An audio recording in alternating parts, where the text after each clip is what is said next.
Hey everybody, welcome to our first quarterly state advocacy webinar.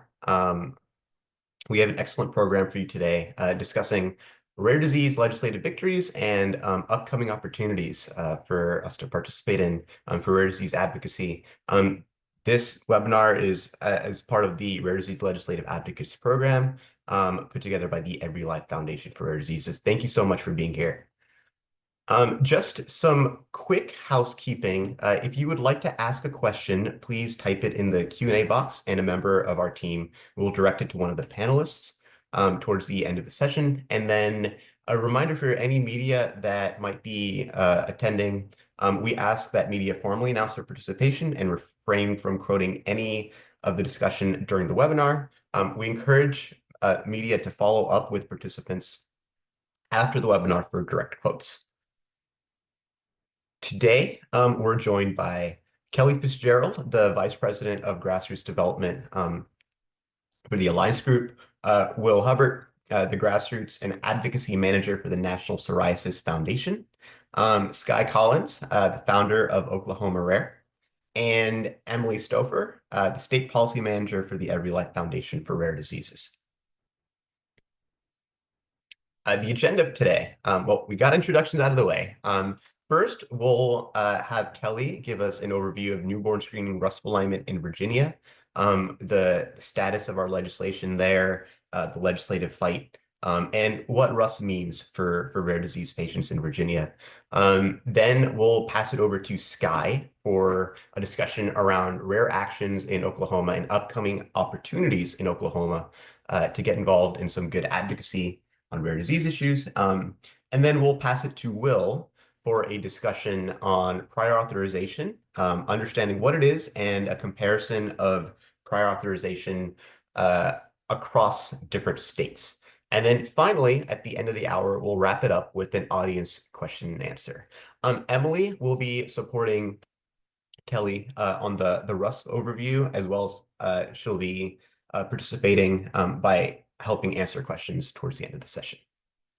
With all of that being said, I'm happy to pass it to, oh, sorry, one last thing. A big thank you to our state advocacy sponsors for the RDLA program. Without them, we would not be able to put this type of programming together. With that out of the way, we'll pass it over to Kelly for an overview of RUSP alignment in Virginia, and then Emily to help round things out and add to the discussion. Take it away, Kelly. Well, hi, everyone. Good afternoon. Want to say a huge thank you for having me on today. It's been an absolute pleasure to work with your organization. I guess a little bit over a year it's been now, and to work towards bringing RUSP alignment to Virginia. And I apologize, I'm not on camera today. I've been traveling for work and had a little bit of a snafu, so I'm not where I thought I was going to be. So I'm not able to be on camera, but again, very happy to be with you today, and happy to tell a good story about a good bill. And we're almost across the finish line, but we've still got a little more ways to go. So send all of your positive vibes and good juju to find some final success for us in the next couple weeks. So So I started working with you guys in Virginia, again, a little bit, I guess, over a year. And, one of the great things about your organization is that you obviously have overreaching goals in regards to RUSP alignment. And I think everybody on the call is aware of what that is. It's the federal entity that makes recommendations to states about different conditions that should be taken into consideration and added to their state panel, hopefully. So, the first thing we did really was find out what the status was in Virginia around newborn screening. There had been a working group. Virginia loves working groups. And there had been a working group that came out of a bill the year prior, so sort of around the 23-24 era. And that bill had specifically just looked at the funding for the program, how the newborn screening blood spot program was funded. And we weren't around while the working group was going on, but that's what really kind of caught your attention and said, hey, maybe there are some things that we could do in Virginia to support rare disease and support the newborn screening program. And so we really delved into that report that looked at, again, sort of how the program is currently funded here in Virginia. And then we also reached out to our Department of Health, which is where the newborn blood spot screening program is located. And then in Virginia, there's also the lab that obviously does the test, which is in a separate government agency called the Department for Government Services, or DGS. So they were very open and willing to talk with us and gave us a great overview of the current program and how it works in Virginia. And really, when we came away from that call, we absolutely, and Emily, I think, will share the same sentiment. We're very lucky in Virginia. We already had a lot of the pieces of the puzzle already there. The screening program, seemed to work relatively well. But we also determined that there were areas of growth, especially in the timeline piece between when a RUSP recommendation is made at the federal level and when our Virginia process starts to review it and make a recommendation. So there was room for growth there to hopefully speed up that process and also give families some transparency and certainty to know, yes, there is a timeline in place. This is how long it will take. So that was definitely our first goal. And so we continue to work with the department. When you're coming into states, it's very, very important to have a good dialogue with the department and agencies that oversee these programs. Their opinion is absolutely taken into consideration by the General Assembly. And so, having everyone on the same page, being able to talk about what you'd like to do and your goals, and having them be as part of the process as possible is really important, because you want everybody to be in a good place for what we call in Virginia peace in the valley, where everyone is supportive and okay with what you're trying to do. So having kind of set out on that one sort of thread with the agencies, we then turned our attention to the General Assembly itself. And knowing that we did want to put legislation in, we started the process of trying to find a sponsor for that legislation. And so when you're doing that, what you want to do is look at the committees that bill is going to go through. You want to look at members that are on those committees. Are any of those possibly the right fit? It's always wonderful if you can get someone on the committee. But if you can't, are there, again, other members that you think would really just gravitate towards this issue, would get it, would care about it, and would want to put the bill in? The third sort of area of members that you want to start educating and spending time with is people who are in leadership, people who are on, again, the committees of jurisdiction, in leadership, entities like caucus chairs and things like that. They make a lot of decisions about bills and how they'll be positioned. So then we set out to really start meeting with all those people in the House and Senate to try and, again, educate them about rare disease, about RUSP alignment, and educate them about our policy goals and really the things that we would like to do in Virginia. So we got extremely lucky. And in the House, our champion this year was Delegate Rip Sullivan. And he has just been absolutely fabulous to work with. He was very, very good friends with a sponsor that had just, I'm sorry, a member that had just left the year before. She had retired due to redistricting. And her daughter actually had CF and passed away from it, Delegate Kathleen Murphy. And so she asked him before she left, she said, I need you to be the new rare disease champion. You got to take over. Because that was always her thing. She worked very closely with Nord and others. And so, she definitely, said, I'm passing the mantle to you. So we got very, very lucky. And again, he has been very supportive. He worked the bill And so, that kind of brings us to session. So we did have a House bill. We didn't end up with a Senate bill this year. And it's just kind of, Virginia's session is very, very short. It's only 45 or 60 days. This year was 45. So there are bill limits. There's a lot of things that kind of come into consideration. And so sometimes on an effort, you just end up with a bill in one chamber. So for us this year, we just had that House bill. And you know, stakeholders. So also other stakeholders that you want to reach out to.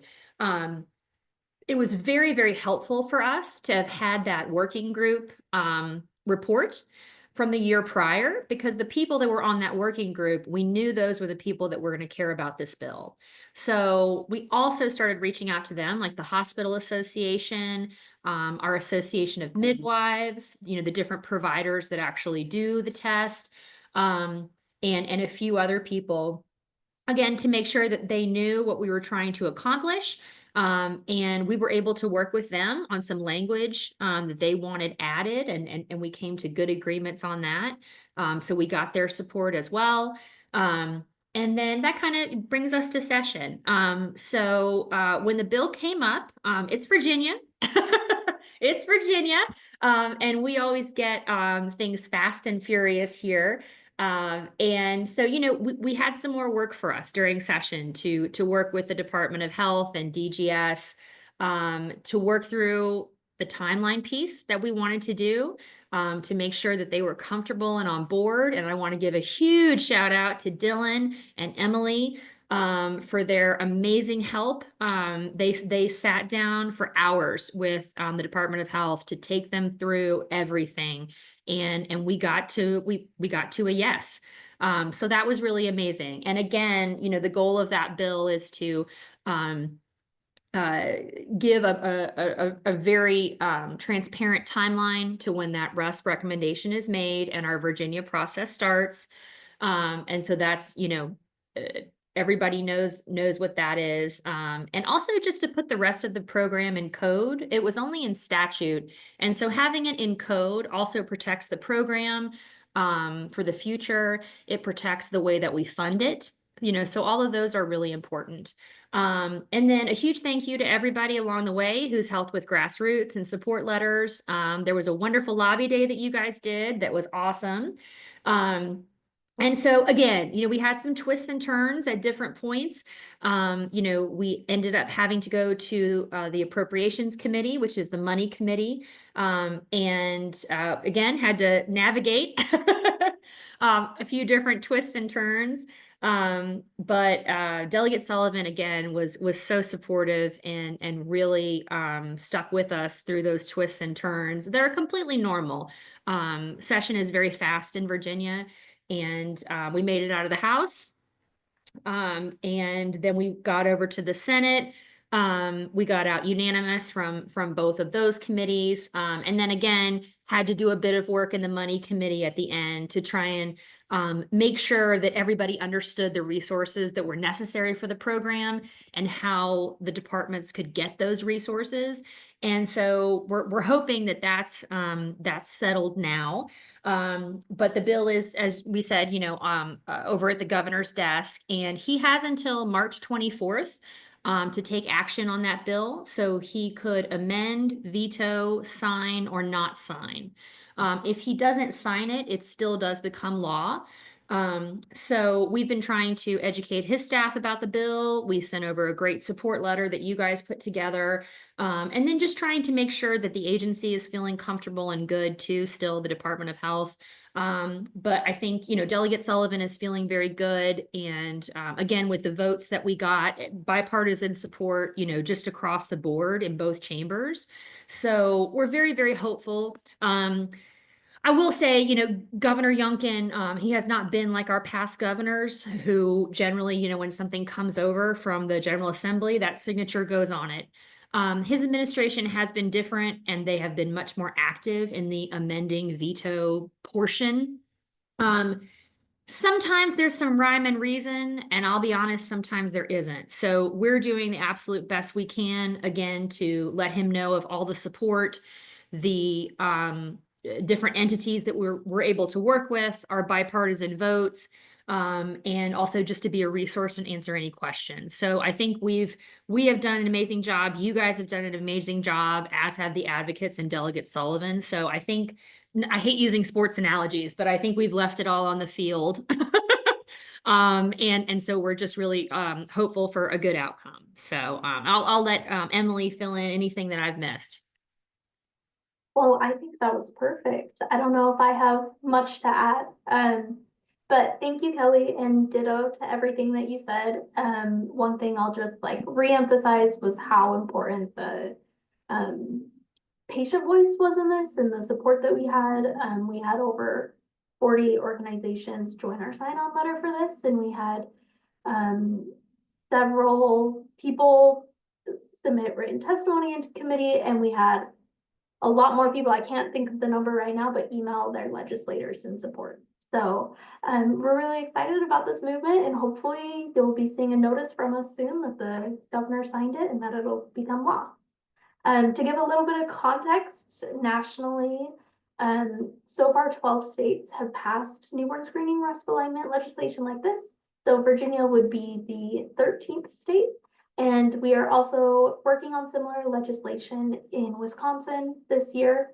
We're hoping to see a bill be filed and introduced in the next few weeks. So hopefully lots of more exciting updates from us. Sounds great. Thank you both for this presentation on RUSP alignment in Virginia. Next up, we will shift over to Sky to talk about what's going on in Oklahoma and the opportunities that are available for us. Sky? Thanks so much. So first, I'll tell you a little bit about myself. I'm Sky Collins. I started Oklahoma Rare in 2022. I actually began advocating in the rare community in 2015 by total chance. I joined a rare nonprofit board supporting patients with arterial tortuosity syndrome. 6 years later, in 2021, after 8.5 years of looking for answers, our daughter, Presley, was diagnosed with Milan syndrome. She's one of around 350 worldwide diagnosed. And I also had the amazing opportunity to serve on the Milan Syndrome Foundation Parent Advisory Board. And I'm really thankful for the foundation. Like so many other families, we've experienced gaps in resources, supports, and policy, which is why I wanted to start Oklahoma Rare to build a strong, connected rare disease community in Oklahoma, really to share resources, supports, and help drive policy change. Oklahoma has had for many, many years amazing advocates doing really important work. And I and my family are so thankful for them. I try to honor their work and what they have done and continue to do. And Oklahoma Rare really belongs to all of us. We've had some great advocacy momentum this year. Some of the things we've been working on is our Rare Voices publication. It is a publication that told the stories of a number of Oklahomans living or loving someone with a rare disease. We hand delivered those to legislators at the Capitol right after session started in February. The stories were really powerful. It gave us a chance to let policymakers understand some of the challenges that we're facing, the number of specialists that patients are seeing, and the number of us who are traveling out of state for care. We included an Oklahoma Rare Impact one-pager, and policymakers were really surprised to learn that rare disease affects approximately 395,000 Oklahomans conservatively. That was something that really took them by surprise.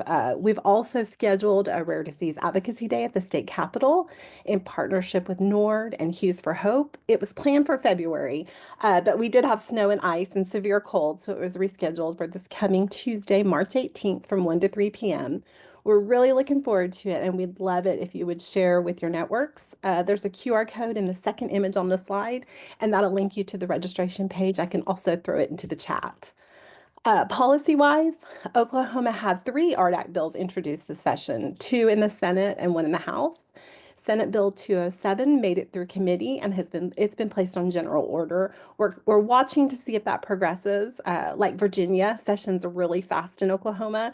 The deadline for bills to pass to the other chamber is March 27th. So we will really be advocating for that bill while we're at the Capitol next week. And another thing I really wanted to highlight in Oklahoma is the Cherokee Nation Rare Disease Task Force report. It was released on March 6th.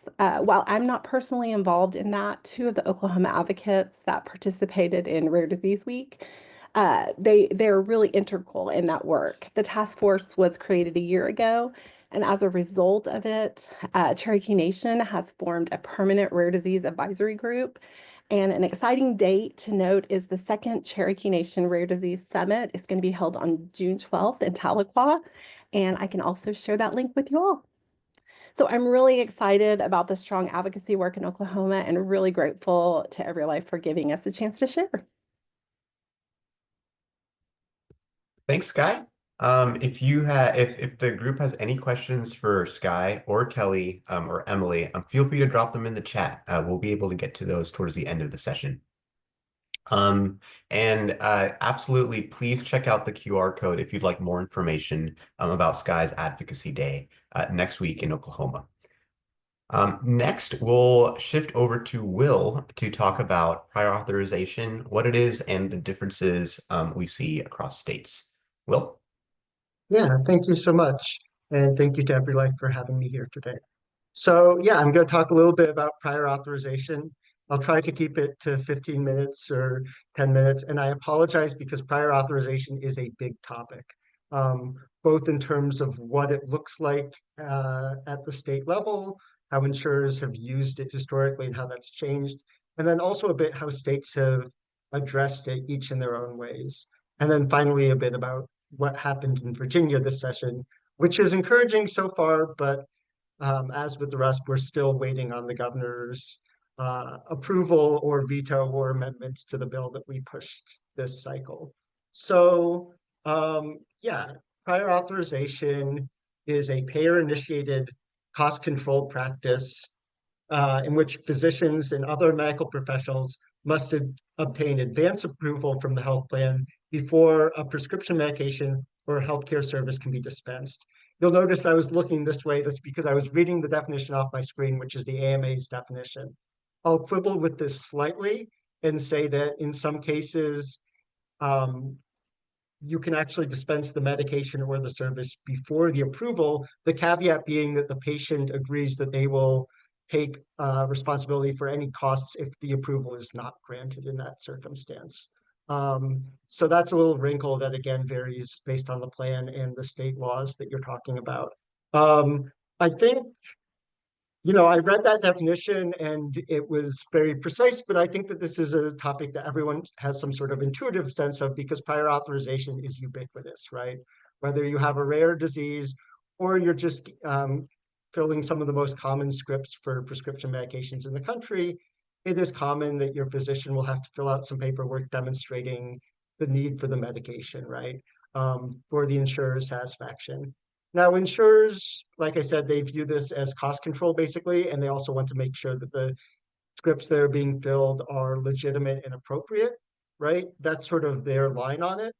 Problem is that we know that this can be used inappropriately, both in terms of what they consider appropriate may not align with medical best practice and the knowledge of the field, and in the sense that imposing this sort of administrative burden can cause all sorts of delays and logistic headaches for doctors and for patients.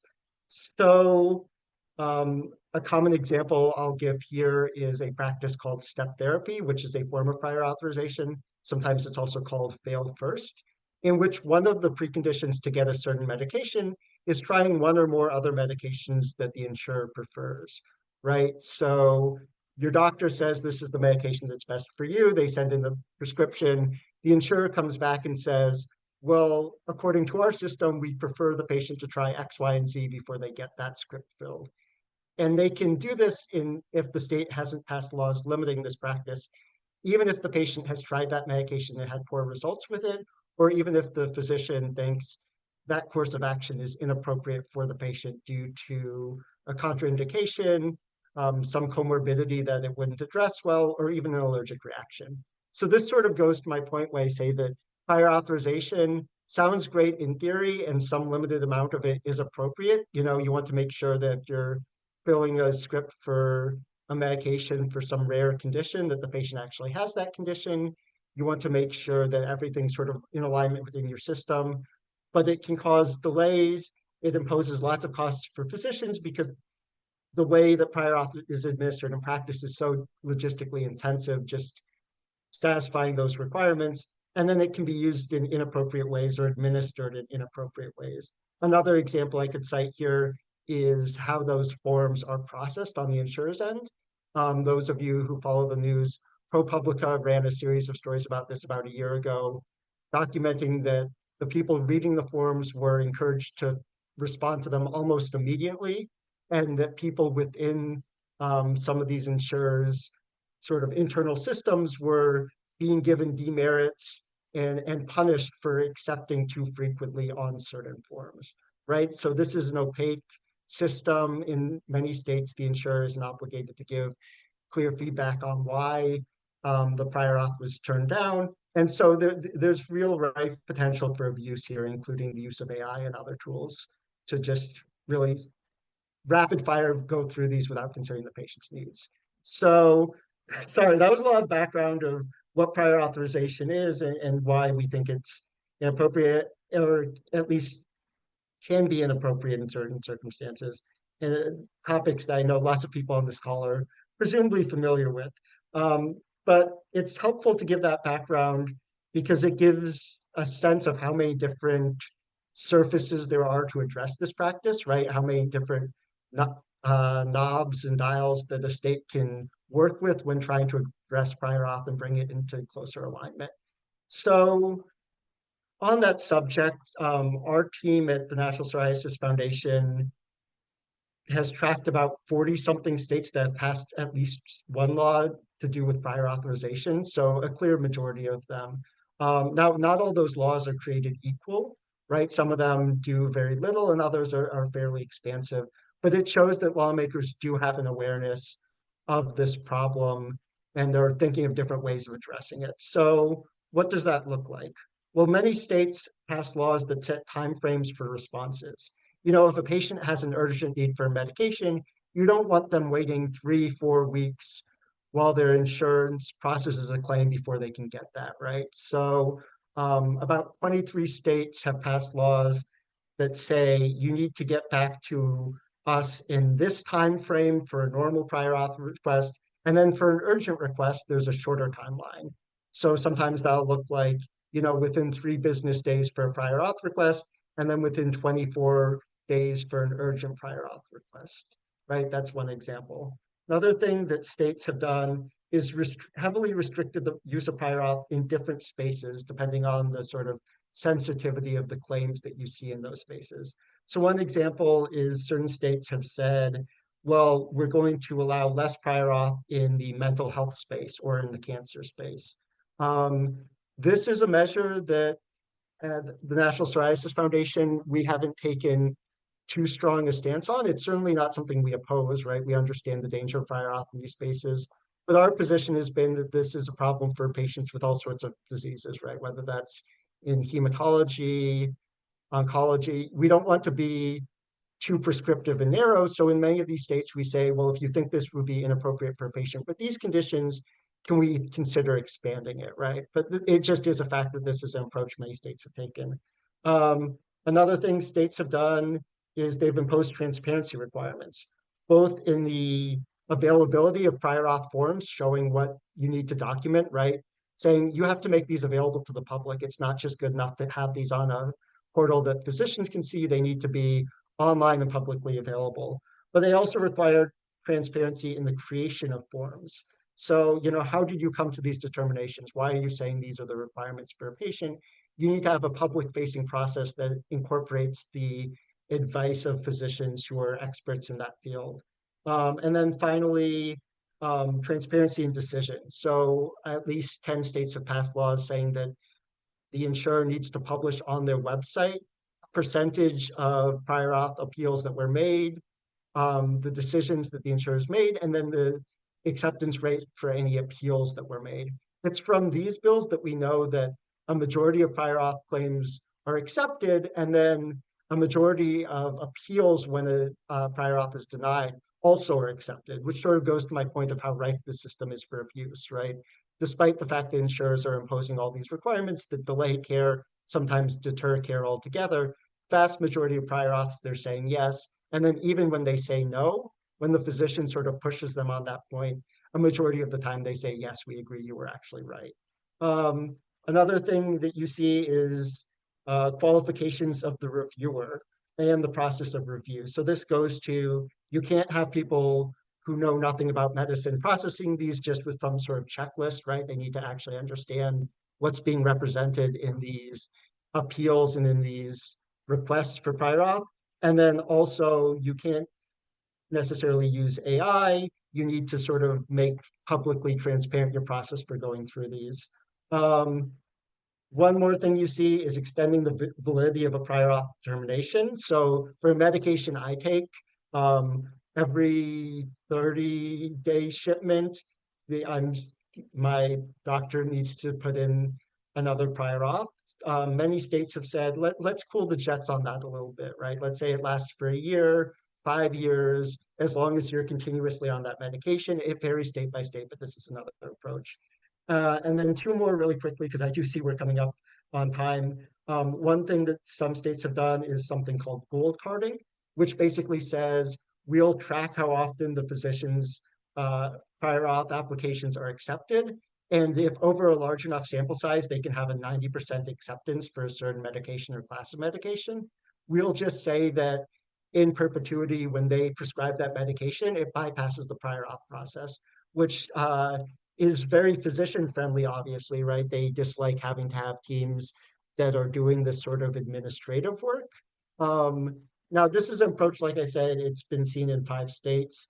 There's some concerns with it, namely that when the physician is trying to get to that 90% benchmark or whatever they set, they might not prescribe in borderline cases because they're worried it would bring their percentage down. And then also, if they have a gold card for one drug in a space but not for another, they might prefer that drug even if the other is more appropriate. But these are marginal concerns. There's been some investigation of this, and we haven't really seen this in states. You know, unsurprisingly, physicians are trying to look out for their patients. So gold carding or sometimes blue carding is seeing more acceptance as a result of that. And I would be surprised if we don't see more of it in the coming years. And then the final thing we see is laws restricting certain types of prior authorization. So the example of step therapy I told you about earlier, about 38 states have passed laws limiting the use of that practice, saying if the patient is currently stable on a drug, you can't step them through another. If the patient has some sort of contraindication or allergy, you can't step them through a drug. Basically, just giving the patient a bill of rights that they can refer to or that their physician can refer to in appealing a step therapy protocol and saying, you don't get to subject me to these other medications that won't work. So that's sort of the state of play in prior auth. We could talk about any of these for an hour. There's a lot going on underneath the hood, but my goal here is to just give you a general overview of the shape of terrain. And all of this brings us to Virginia, which is actually a state that has a lot of pretty good prior auth laws on the books. You know, they have those emergency timeframes that I told you about. They have the extended validity of prior auth. So once you've done it once, it lasts longer going forwards. They have pieces about transparency, both in the creation of prior auth standards and in making them available.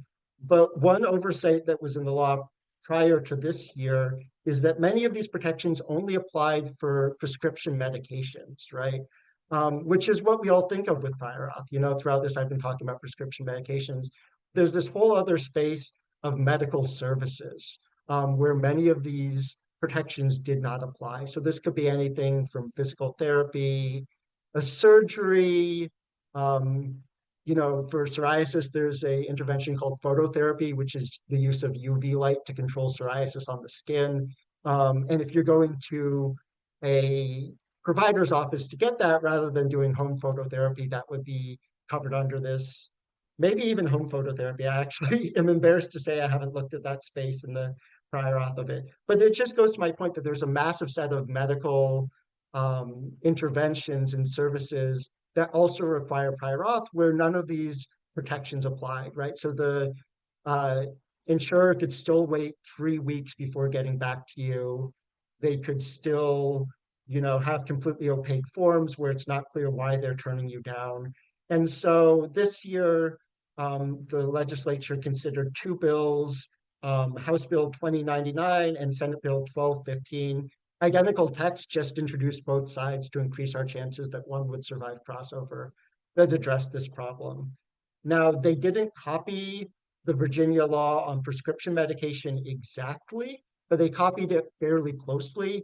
And the changes they made were in the spirit of creating something that's appropriate for this new space. So in the example of the timeline, right, instead of 24 hours and 3 business days, it was 48 hours for an urgent request and a week for a non-urgent, I believe. And that's just because it would take more time to consider, like, is this surgery appropriate? Then is this prescription medication appropriate?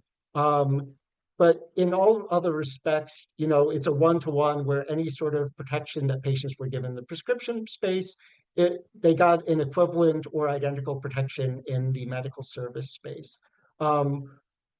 It was a really good bill, frankly. One thing that is notable is that it quoted past statute to say what we're counting as a carrier under this law.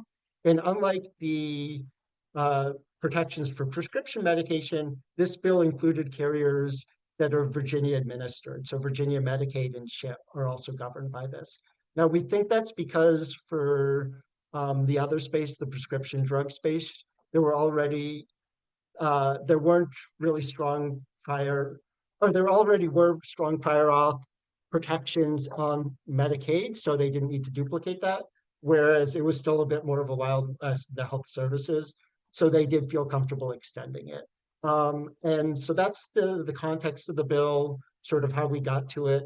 Unsurprisingly, this was a very popular bill. On both sides, it crossed over. On both sides, it was all unanimous votes in the House, Senate, all the committees that considered the bill. It also got a budget review saying that they didn't expect any additional costs to the state, which was good both because it expedites the process for getting passed in Virginia and because it makes people feel more comfortable passing it, giving them that peace of mind.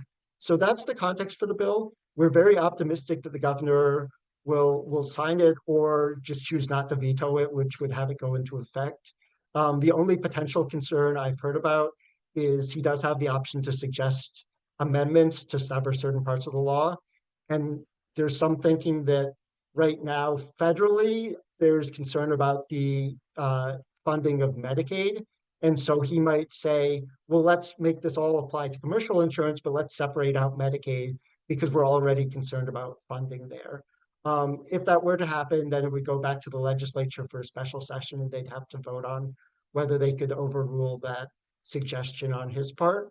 Again, I don't think this is a super likely outcome.